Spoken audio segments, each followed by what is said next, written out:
নমস্কার আমার প্রিয় বন্ধুরা, গল্প গুঞ্জনে আপনাদের স্বাগত জানাই। আর যে গল্প আমি পাঠ করে শোনাবো সেই গল্পের নাম মা। মা, যার নামে স্নেহ আছে, জগতের সবচেয়ে প্রিয়, সবচেয়ে দামি অমূল্য রত্ন, যা ভগবান সকলকে দিয়ে থাকেন। আজ সমগ্র মানুষ্য জগতের সৃষ্টিকর্তাই তিনি, স্বয়ং ভগবানের রূপ। আজ তারই কিছু রূপ, কিছু বর্ণনা এবং সন্তানদের কাছে তার প্রয়োজনীয়তা আপনাদের সামনে তুলে ধরব এই লেখনীর মাঝে। বয়স 30-এ যখন মধুবালা তার মাকে হারিয়ে ফেলে, সেই সময়কাল থেকেই তার পৃথিবীর আসল অন্ধকারত্বকে সে উপলব্ধি করতে পারে। এর আগে সে কখনোই এত গুরুত্ব দেয়নি তার মাকে। তার মনে হতো এ তো সংসারের নিয়ম, মা আছেন, তার কর্তব্যও আছে, এটা তার সংসার। মধুবালা মায়ের শাসন, তার উদ্দেশ্য ভরা বক্তব্যকে অবহেলা করিত।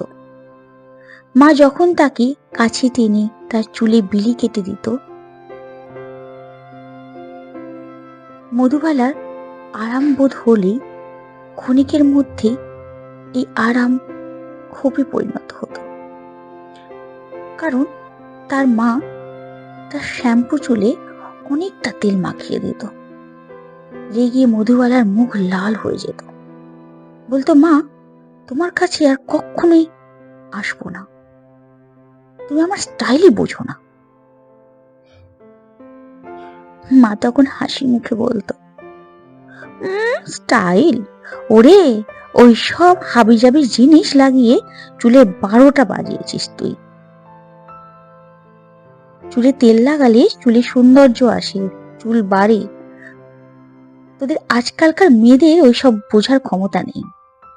যা টিভিতে দেখিস তাই লাগাস। মধুবালা রেগে বলতে লাগলো, তুমি থাকো তোমার সেকেলের চিন্তাধারা নিয়ে। রেগে মধুবালা দৌড়ে চলে যেত স্নান ঘরে চুল ধুতে। মা যখনই তাকে ভালোবেসে একটু বেশি করে খেতে দিত, মধুবালা না খাওয়ায় তার মা তাকে জোরপূর্বক ধমক দিয়ে নিজের হাতে করে খাইয়ে দিত। মায়ের এই জোর খাটানোকে মধুবালা মেনে নিতেই চাইতো না। মধুবালা রোগা চেহারায় নিজেকে দেখতে ভালোবাসত। বেশি করে খেলেই তার শরীরের গঠন বৃদ্ধি পাবে তা সে জানত। মনে মনে বলতো, মা নিজের মোটা শরীরটাই আমায় দিতে চায়। পড়ালেখার অবনতি বা মেয়ের অন্যমনস্কতাকে মা খুবই বুঝত। তাই সমাজের অনেক অসামাজিক মানুষ বাস করে, ভালোবাসার প্রলোভনে মেয়েদের সর্বনাশ করে চলে যায়, তাও সে নিজের মেয়েকে ওর গল্পের মাধ্যমে বোঝাতো। মায়ের এইরূপ কথা শুনে মধুবালার মনে ক্ষোভ হতো। ভাবতো, মা বড্ড সন্দেহপ্রবণ, লোককে বিশ্বাসই করে না, শুধু ভাবে সংসারের সকল মানুষই খারাপ। এইভাবেই মধুবালার যৌবন যাত্রা শুরু হলো এবং তার সাথে শুরু হলো মায়ের থেকে ছুটি নেওয়ার চেষ্টা। বন্ধুদের সাথে লুকিয়ে ঘুরতে যাওয়া, স্বাধীনতার আশ্বাস চাইতো মধুবালা। ভাবতো, মা বড্ড শাসনকারী, আমার জীবন আর এই জীবনে মা শুধু নিজের চাওনা শুরু করেছে।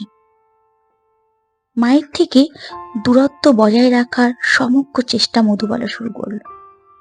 একলা ঘরে বই পড়ার নামে দরজা বন্ধ করে ঘন্টার পর ঘন্টা শুরু হলো আলাদা থাকার প্রচেষ্টা এবং নতুন বন্ধুর সাথে গভীরত্ব সৃষ্টি।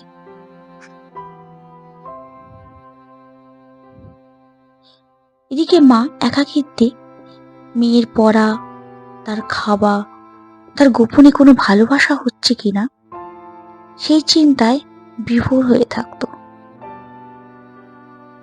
তার ছোট্ট মেয়ে যে আর ছোট্ট নেই সেটাও তিনি উপলব্ধি করত। স্বামীর সাথে তা নিয়ে আলোচনাও শুরু হলো। মধুবালার বাবা বাইরে কর্মরত, তাই বেশি বাড়ি আসা হয় না। মেয়ের এইরূপ আচরণ শুনে সেও চিন্তিত। মধুবালার মা বাবা শেষে ঠিক করলো মেয়ের বিয়ে দেবে, কিন্তু তা হলো না। মেয়ে বিয়ে করতে রাজি নয়।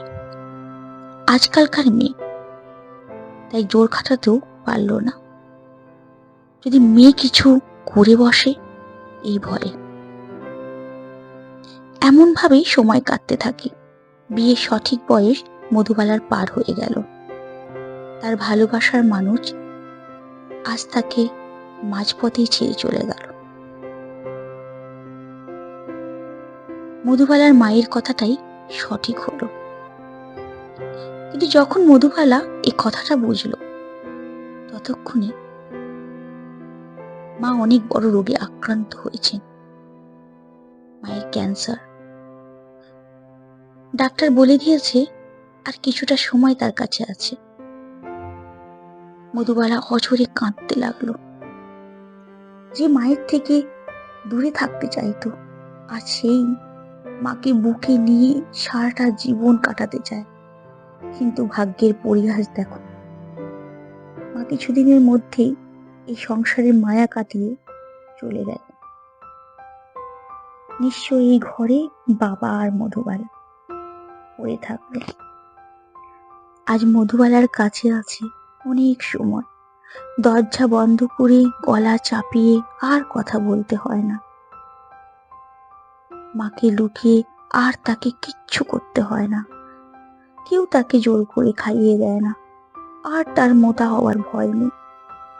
কেউ তার সুন্দর চুলে এক গাদা তেল মাখিয়ে নষ্ট করে দেয় না। কেউ বকার নেই। কিন্তু মধুবালা আজ খুব চায় মায়ের বকা শুনতে, মায়ের হাতে খেতে, মায়ের সাথে সমাজে অসামাজিক মানুষদের গল্প শুনতে। খুব চায়, খুব। কিন্তু আর সে কিচ্ছু পায় না। আজ মধুবালা সেখানেই বসে থাকে,